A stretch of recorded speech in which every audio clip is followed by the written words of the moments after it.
Thus far, I have refrained from injecting any comments because I wanted to leave them for the end. Throughout the years, I have always been conflicted with this case. I've been researching true crime with a focus on serial killers for over 40 years, and I have known about Eileen Wuornos pretty much since her arrest. I read her book years ago. I have always had a level of empathy for her. I do not condone her murders, of course I don't. Murder is wrong, no matter what. But the whole point of our justice system is to weigh up the aggravating and mitigating factors and do sentencing accordingly. There is this ongoing debate as to what exactly makes a serial killer. Is it nature or nurture? I've always believed that Eileen Wuornos was a product of society. Nurture. The only monster here is the one society created. We will never know if she had become a killer had her life been different. Had she gotten the help from people around her? I feel that 7 men died unnecessarily. I think this could have been avoided had society been kinder and more willing to help. Wuornos endured a terrible childhood that no child should experience. And of course, that is not a reason or excuse to murder. However, as I already said, I think these murders could have been avoided. Wuornos was not a natural-born killer. Just to make things clear, I'm not a professional in the crime field. I'm not a psychologist. However, I have learnt a lot through my 40-plus years of research in criminology and, in particular, serial killings. And I think I can make an educated opinion on this. But it is just my opinion.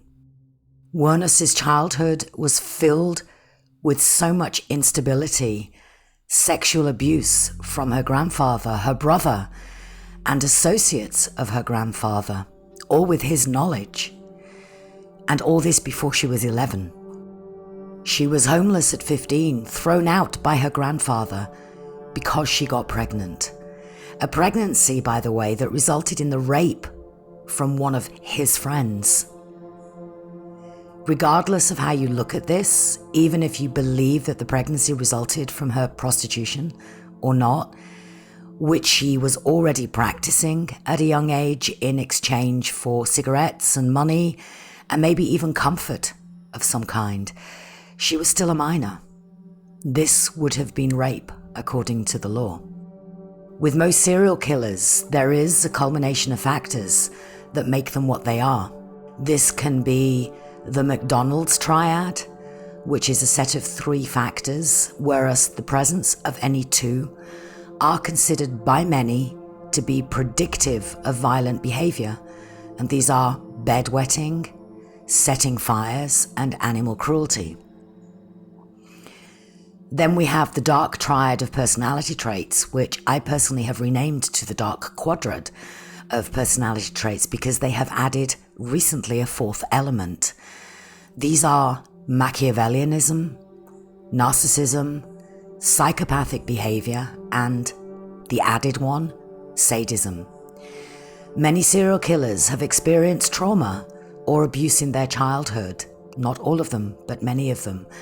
But it is not associated with violence. It is just an added factor. Most people who have been abused do not go on to kill because they don't have those added predispositions that make them go over that line.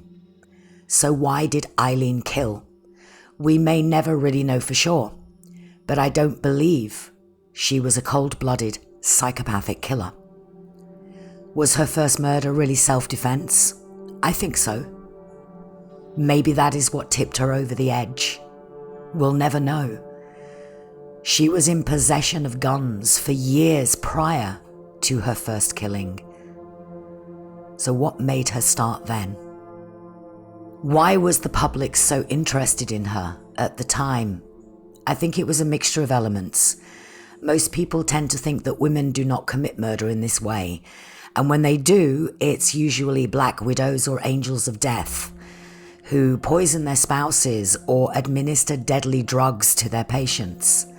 Very few women commit the kind of crime that Wuornos committed, and especially alone. But right there is another problem as far as I'm concerned. Was she really alone in all of her murders?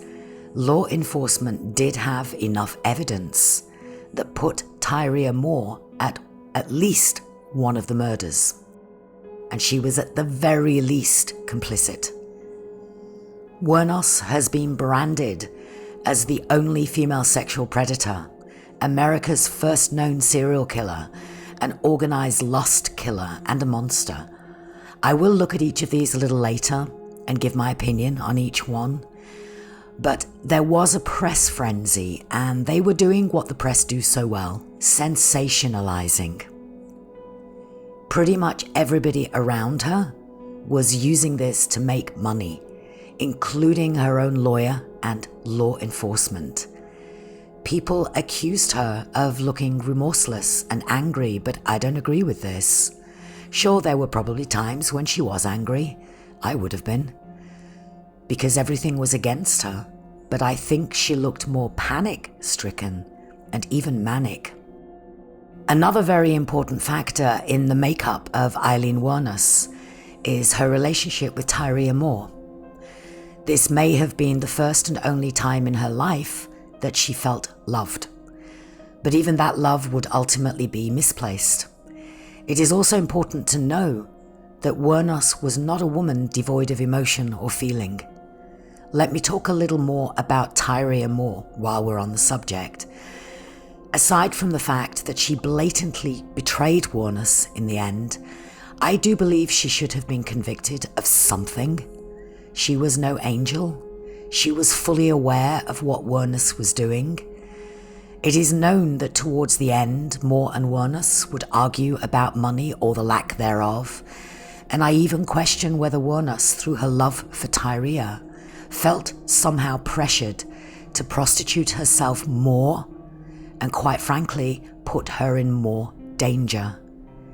I listened to the phone conversation between them when law enforcement were listening and taping the conversation, and two things jump out at me. One, Tyria lied when Wuornos asked her if there was anybody else in the room with her. And two, she put on tears and begged Wuornos to confess. Right now, do it now. Hello? Hi. Yes. Yes. Hi. Hey. Hey, I had to call you early because I didn't know if you were going to leave today or what. I don't... What the hell's going on, Lee? They've called. They've been up to my parents again. They've got my sister now asking her questions. I don't know what the hell's going on. Huh. What are they asking your sister questions for? I don't know. Lee, they're coming after me. I know they are. No, they're not. No, listen. They've got to. Why are they asking so many questions then? Honey, listen. Do what you gotta do, okay? I'm gonna have to, because I'm like gonna go to jail for something that you did. This isn't fair. My family is a nervous wreck up there. My mom has been calling me all the time. She doesn't know what the hell's going on. Okay. Do what you gotta do, okay? Alrighty. What? I'm not gonna let you go to jail.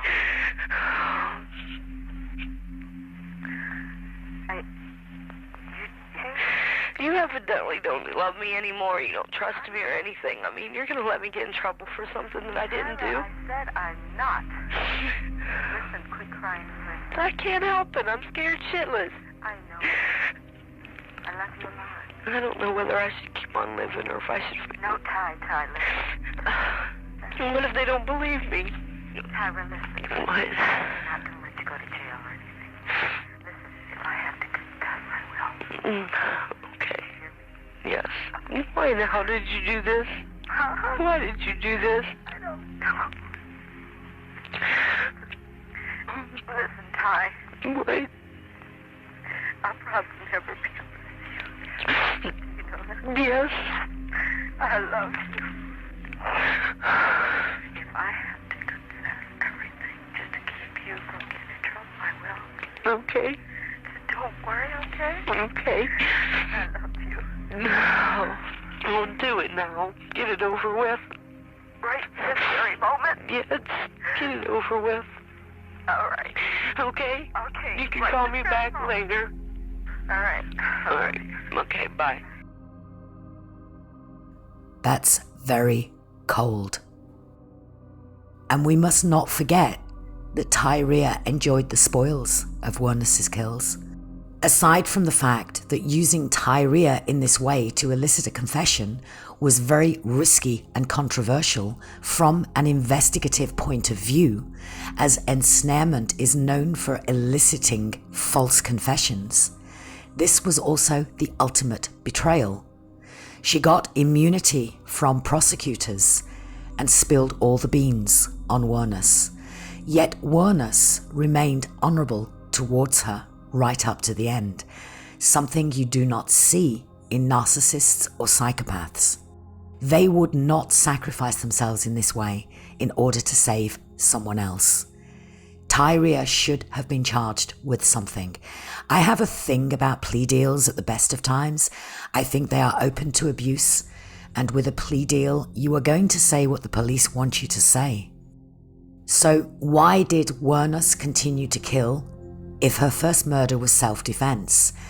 Firstly, it is possible that the other murders were also self-defense. The problem here is that at this point, I think her perceptions were getting more and more skewed. It is possible that she believed they were going to harm her. It is also possible that they were going to harm her. We don't know for sure. But many people have asked why she didn't turn herself in after the first murder if it really was self-defense. This was a woman who did not trust the authorities, and for good reason. She had been horribly let down by the system, time and time again. Would they believe her? Professionals have been asked if they believe in Wuornos' self-defense story, and one person said no because she had other options that she didn't take. For example, she could have run away. She could have made the choice not to pick up the gun or to become a hooker. I have a huge problem with that statement for a few reasons. Firstly, this came from a well-to-do professional who probably has no idea what it is like to live constantly in survival mode. When confronted with violence, it is not always easy to just run away. That is not always an option.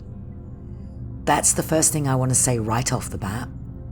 But there is another aspect to this that directly relates to Wuornos.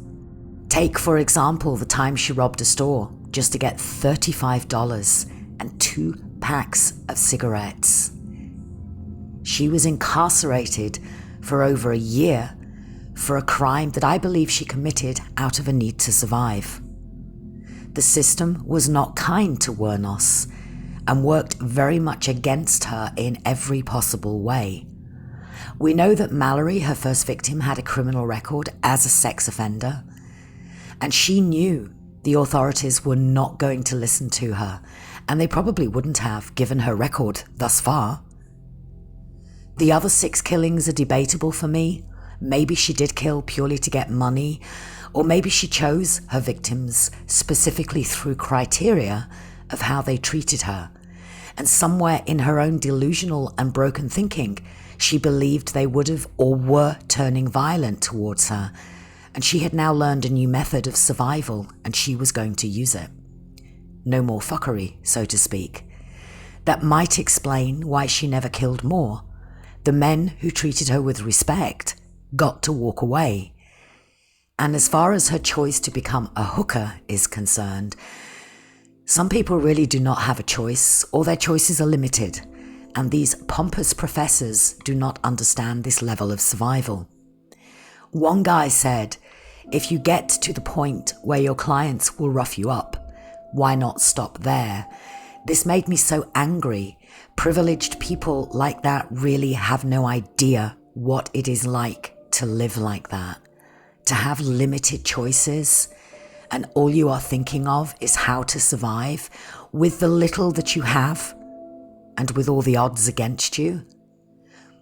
And what makes this case quite complex is that it is multifactorial because she is driven by the need to make money the only way she felt she could, and the need to look after Tyria, as well as dealing with the perception of the abuse that she was getting from these men. So all of this running at the same time is what makes this complex. And is it so hard to believe that Wuornos acted in self-defense these 7 times? Her profession is renowned for being dangerous. We know that. But because she was an exit-to-exit highway sex worker, this made it even more dangerous for her. You don't have to look far and wide for evidence on this. Wikipedia is a good start.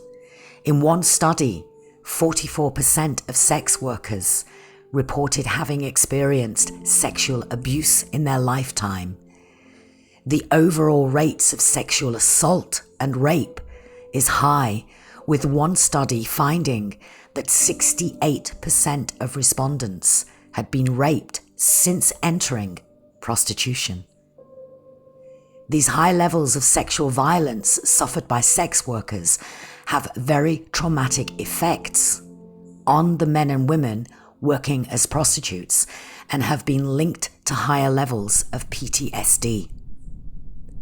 After everything Wuornos experienced as a child, I would imagine she already had PTSD. The abandonment, the abuse. Nurture is a really powerful motivator behind certain types of behavior. Her own mother abandoned her when she was 4. Her own father committed suicide in prison after being convicted of sex crimes against children. Wuornos was taught, unfortunately, at an early age that sex was a commodity for her, and perhaps this is one of the reasons she turned to prostitution. It was what she knew. It was all she knew. Abandonment can have a huge effect on a child, leaving them with so many questions about what was wrong with them, why they weren't loved, what could they have done better. Future relationships can be fractured. We know from the extensive background history on Wuornos that she had problematic social skills at school and struggled to fit in. She had endured enough pain, rape, trauma, and abandonment to exacerbate any mental health issues she may have had. We also know that Wuornos' first victim had a history of sexual violence. What I would also like to add is that some have said that it is unlikely that all her victims became violent and that it was a lot and too much to believe. But if you look at the statistics of what I've just said, with violence and rape against sex workers, this ratio of Wuornos' victims actually fit into that. There were many others that she had paid sex with, and she didn't kill them. So the idea that these men became violent or threatening is actually not that far-fetched. I'm not saying that she was justified in killing them, but all of this should have come into the trial as mitigating factors. There is no dispute that Eileen murdered these men. What is in dispute is whether or not she got a fair trial. And this myth that sex workers have to put up with violence and rape needs to be quashed. I've heard authorities say, it's part of their job, what do they expect? No, it isn't part of their job. They're not selling rape and violence, they're selling sex. What they expect is to be treated with respect. Being raped and violently attacked is not part of their job description. And the sooner we begin to think along those lines, then maybe sex work will start to become a safer profession. Let's go back to the classification of Eileen Wuornos being, amongst other things, a sexual predator, revenge killer, or organized lust serial killer, as well as America's first known serial killer. These are all incorrect for many reasons, and I'm not alone in my thinking. But let's look at these individually. Sexual predator. Wuornos' murders were not sexually motivated. Whatever you want to believe, at best her motivation was defense, and at worst robbery.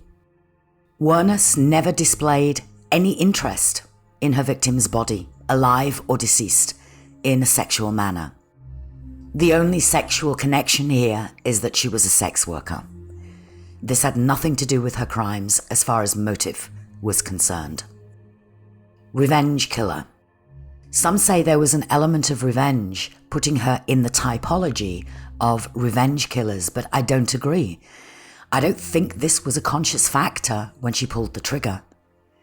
I think the emotions behind her pulling the trigger were far more complex, especially with the first murder.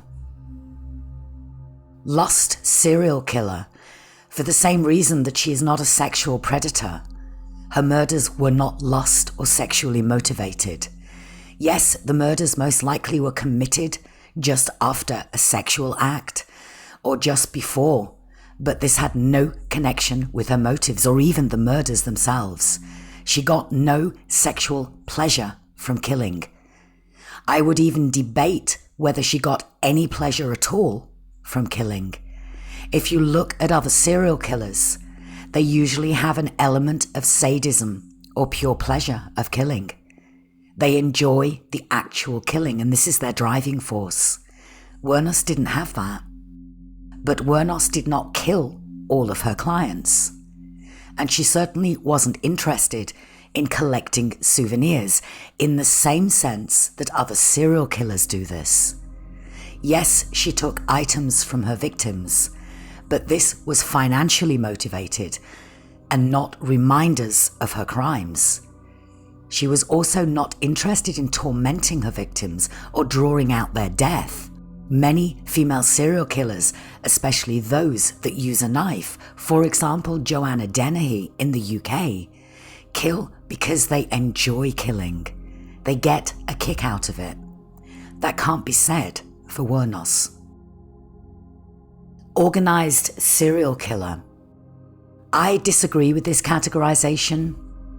Generally, an organized offender is defined as an individual who plans their murders and displays control at the crime scene. A disorganized offender is an individual who is spontaneous and their crime scenes appear more modeled and the crimes more opportunistic in nature. Wuornos' crimes and crime scenes were fairly chaotic. She didn't even try to hide the bodies. She left fingerprints all over the place and even rode around in her victim's car. This is not the behavior of an organized killer. She was not a sophisticated killer and often left evidence that easily led the police back to her. According to an article from the University of Huddersfield on researchgate.net, they say this: the organized offender is described as leading an orderly life that is also reflected in the way he commits his crimes. Highlighting some proposed characteristics, he is claimed to be of average to high intelligence, socially competent, and more likely than the disorganized offender to have skilled employment. It is also claimed that he is apt to plan his offences, use restraints on his victim, and to bring a weapon with him to commit the murder and to take the weapon away with him from the crime scene. In contrast, the crime scene of the disorganized offender is described as reflecting an overall sense of disorder and suggests little, if any, pre-planning of the murder. The disarray present at the crime scene may include evidence such as blood, semen, fingerprints, and the murder weapon. There is minimal use of restraints and the body is often displayed in open view. The disorganized offender is thought to be socially incompetent and to have below average intelligence. The only discrepancy here is that Wuornos took the weapon to the crime scene and didn't leave it there, but I think this is more to do with the fact that she simply couldn't buy a gun every time. You own a gun for protection, and if you use it, you don't tend to leave it at the crime scene, right? Guns don't tend to be throwaway weapons unless you're trying to conceal it. Wuornos' confession was chaotic. It was more of a rambling, which revealed very little of her actual crimes. It was a confession of someone who clearly had been through the mill, someone who had been through hell. It was confused and not the words of a cold-blooded, calculating, psychopathic killer. That type of killer would have been much more organized in their story and less emotionally disturbed and very clear and succinct in what they were saying. We also know that Wuornos had a below average IQ, and she wasn't exactly socially competent. The only planning that Wuornos did was to have her revolver with her, but as I've said earlier, she had a revolver for many years as protection prior to her murders. America's first known serial killer, or female serial killer. Some media outlets even referred to her as the nation's first known serial killer. She certainly wasn't America's first known serial killer, but she wasn't even the first female serial killer. Good Lord, women have been murdering serially for as long as men, though their victims are usually family members, and they often choose poison over other means of disposal. Yes, her modus operandi was somewhat unique for a woman. Wuornos killed strangers with a gun, an unusual but not unprecedented fact that the media ran with rampantly, quickly followed by book and movie deals that even law enforcement within weeks of her arrest had exploited. Monster. I don't think Eileen was a monster, and if she were, then it was society that created her. I truly believe that Eileen Wuornos was not born a killer. Man-hater. This picture that was painted of her being a man-hater is completely untrue. It is possible that when these guys started to show signs that they might abuse her or get violent with her, that this brought back the trauma of her childhood and she lost the plot. She was a people hater, a society hater, because society never gave her a break. She was constantly betrayed by pretty much everybody around her. Was she mentally incompetent? Her traumatic upbringing, including her physical and sexual abuse, have been partially linked to the development of her borderline personality disorder. Personally, I don't believe in the death penalty. There have been too many cases where innocent people get convicted. Wuornos became more and more unhinged whilst on death row. The justice system seemed more interested in ensuring that she'd get the death penalty instead of considering her disturbed mental state. And if we railroad people into death row without looking at their lives, what led up to their crimes, then we're never going to learn to prevent this, because I really do believe that if somebody at some point had intervened, then these murders could have been prevented. At the very least, Wuornos' traumatic childhood and background should have been mitigating factors in her trial. And while I believe she deserved some kind of punishment, we can't all go around killing people, right? But I do not believe she deserved the death penalty. I also think she could have been rehabilitated. If she was shown kindness or compassion, she may have been saved.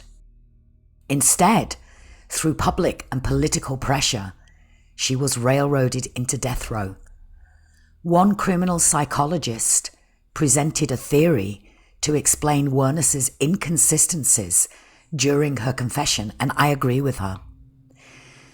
The apparent inconsistencies are fitting with what we know of human beings and the psychology of all human beings, which is that we don't have a single motivation for anything that we do, and that we are not always clear on what our motivations are. So the so-called inconsistencies are all part of the big picture. They were all valid as far as Wuornos was concerned, and she was just moving in and out of the different explanations. She was herself not clear as to why she did what she did, and she was just drawing on everything to find this motivation. Her confession was not strategic at all. This also corroborates what I said earlier about whether Wuornos was an organized or disorganized killer. An organized killer would have a clear confession. It may not be the truth, but it would have been planned and not all over the place. Her confessions were how she experienced the situations and how she felt about what was happening. Whether or not that is reality, or that it was all distorted by her own perception of what she was doing or her own understanding, is debatable. Did she get a fair trial? No, I don't think she did, for so many reasons.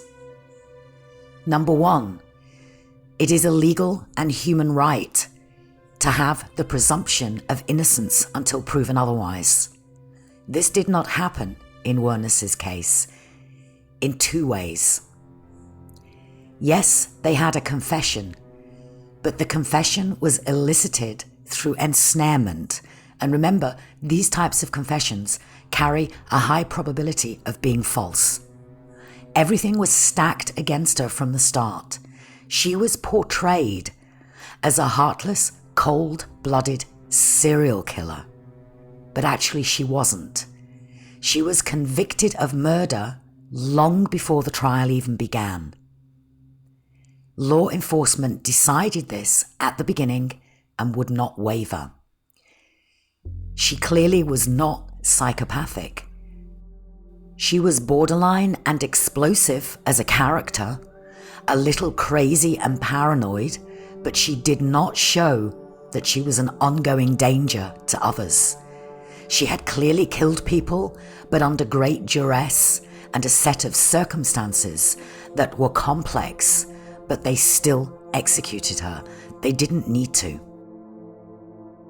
Number two, there was enormous public pressure to send her to the chair. At the time of Wuornos' execution, Governor Jeb Bush was running for re-election. Brad Thomas, Jeb Bush's political advisor, is reported as saying, "We want to become more like Texas. Bring in the witnesses, put them on a gurney, and let's rock and roll." Shortly before the execution, Jeb Bush ordered 3 psychiatrists to examine Wuornos for just 15 or 13 minutes, depending on what is true. Based on their analysis, they got the thumbs up to go ahead with the execution. She had been found to be mentally competent. To quote Nick Broomfield, "It was really pretty incredible that Eileen had just sailed through the psychiatric test. It makes you wonder what you'd have to do to fail." She then requested that Nick perform her last interview. Here was somebody who has obviously lost her mind and has totally lost touch with reality, and we're executing a person who's mad, and I don't really know what kind of message that gives us. Number 3, there were corrupt police officers who were offered bribes and money from film companies well before Wuornos was even convicted. A state attorney's report found that 3 law enforcement officers currently working on the case were negotiating with Hollywood producers and that they needed a conviction to get paid a lot of money. How much money were they getting to twist this investigation?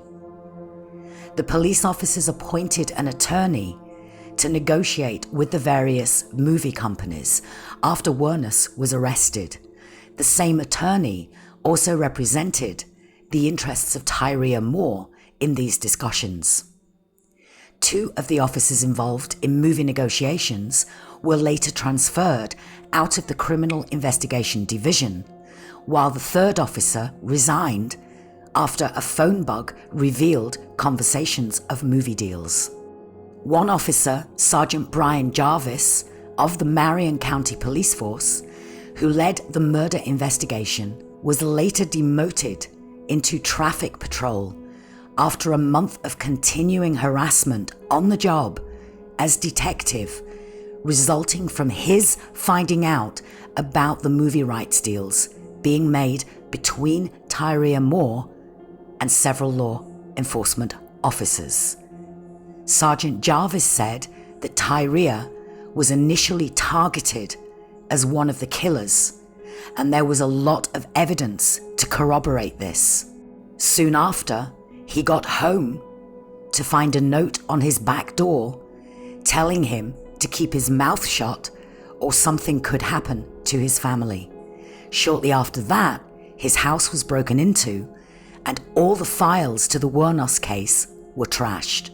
Nothing else was touched in the break-in. He reported it and nothing was done about it. Brian Jarvis resigned from the police force and is now a private detective in Tampa, Florida. Number 4, she did not have sufficient counsel. Her first lawyer, Trish Jenkins, was way over her head. The second lawyer, Steve Glazer, was accused of greasing Wuornos' path to the electric chair and being unfit to represent her, and I'm inclined to agree. Steve was asked just after she pleaded no contest and got 3 additional death sentences, "Are you sure that Eileen wants to die?" His answer was not, "Yes, she told me," but rather, "Yes, I'm sure. I'm sure that in her anger and grief and torment and the fact that it's very hard to live with the fact that she killed 7 men, that she does want to die for it. You plonker. This was not for you to decide." And this was his whole justification for entering the no contest plea. Like, what the fuck? This guy was unbelievable. Number 5, a myriad of experts on the case say the media attention surrounding her crimes made it difficult for the trial to play out in a fair manner, and Wuornos' request to change venue was denied. Number 6, her mental health was in question. Wuornos was medically described as a damaged and primitive child who sees the world as a place full of evil spirits and ghosts. She was described as having uncontrollable rages and temper tantrums and being too immature to properly grasp the finality of death. Number 7, the mitigating and aggravating factors were very much biased in favor of the prosecution. Mitigating factors supporting Wuornos were not considered. She had a life of trauma, and the jury needed to understand this, but it wasn't done. Aggravating factors, however, that were allowed in should not have been. Other murders, which she hadn't even been convicted of. Again, I see this as a violation of her rights to presumption of innocence from point 1. Number 8. The evidence supporting her claim that the murders were self-defense was not considered. Mallory's criminal record of sexual violence should have been allowed into court just as the other crimes of Wuornos' were allowed in. I find that incredible. Mallory's crimes had been proven. whilst being incarcerated for 10 years in an institute for the criminally insane. Mallory even attempted to rape one of the nurses. This was revealed later by one of the private detectives looking into the case. The judge overlooked this. The prosecution overlooked this. Law enforcement overlooked this. In fact, the judge would not allow this in, saying that it was irrelevant. This alone proves that Wuornos did not get a fair trial. This should have changed everything, but it didn't. The jurors never even got to hear this. Number 9. The prosecution misled the jury. They played back her original confession in court, but it was heavily edited. Wuornos stated in her confession at least 50 times that it was self-defense, and this was completely edited out of the tape played back in court. 3 hours was edited down to 16 minutes. The prosecution relayed to the jury that there was no evidence of self-defense, no evidence of violence from Mallory, and that he was a decent man with no prior history of violence. But this wasn't true. The jury chose to sentence someone to death who should not have been sentenced to death. You had media influence infecting the trial. The edited confession tape, deals with Hollywood producers, with the investigating officers, Tyrea's questionable testimony, paid for with a plea deal giving her immunity. The prosecution was even allowed to bring in the other murders, and the defense team was in way over their head. This was a perversion of justice. Wuornos' final appeals attorney, Rag Singhal, said that Wuornos' final moments on October the 9th, 2002, impacted him. It was a difficult day because no matter what, she wanted to die. Singhal was brought onto the case earlier in 2002 to determine if the complaints Wuornos was making about the prison she was in were true. Before her eventual execution, Wuornos claimed that the guards were mistreating her, going as far as to accuse them of tampering with her food. If her complaints were valid, if something could be proven, then there's a real issue with the prison system. If the complaints weren't valid, then there's a real issue with her mental state. Either way, something must be done. I think she had a whole host of mental issues. If you were to kind of look at the totality of the circumstances, her complaints, her behavior, some of the things that she would do, she was someone who, in my view, was going in and out of competency, which is somewhat of a normal thing. When we talk about competency in the criminal context, we say it's something that waxes and wanes. You can have someone who is confident one day, then you meet them 3 days later and they're not. I have no doubt that she had entire periods where she was lucid and could converse. There were times I met with her when I had no issues with her. Then there were times I met with her and she clearly had mental issues.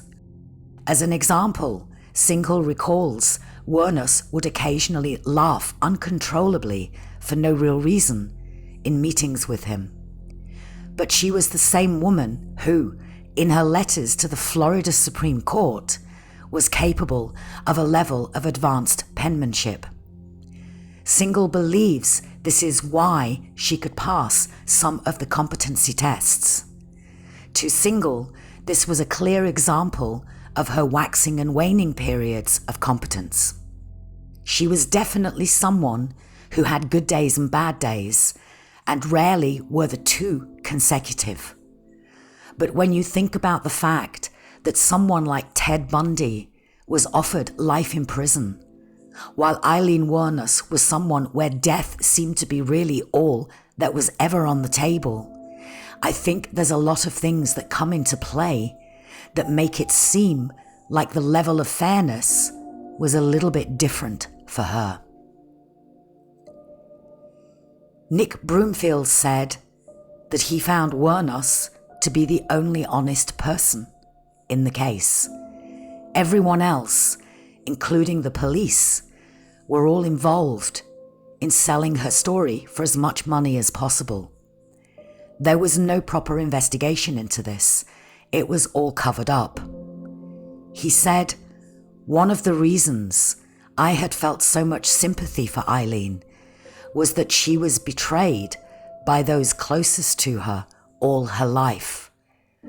The life and death of Eileen Wuornos is a tragedy in every respect, from her own childhood to the justice system. It all seems so warped. In the case of Eileen Wuornos, everyone was a victim, including herself."